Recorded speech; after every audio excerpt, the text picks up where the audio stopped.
अनि बिहान कसको मुख हेरेँ मेरो यस्तो काम बिग्रियो भन्छन् नि। मलाई जहाँसम्म लाग्छ मैले त बिहान आफ्नै मुख हेरिरहेको हुन्छु।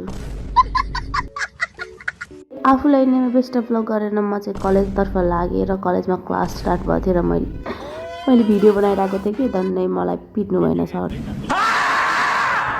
कलेजदेखि फर्किँदा मेरो छेउछाउमा चाहिँ कोही थिएन। किन लाइक तिमीलाई पनि थाहा छ होला म भ्लगर हो भनेर।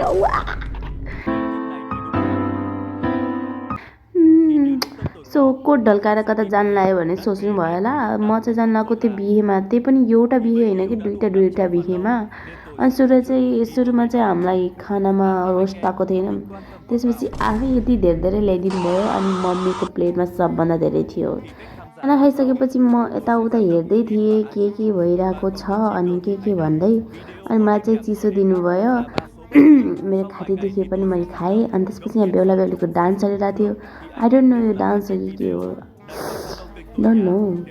त्यसपछि यहाँ चाहिँ अर्को बिहेमा गएर हामीले चाहिँ थोरै भए पनि खाने भनेर खायौँ अनि त्यहाँबाट घर फर्क्यौँ। So that's for today, by.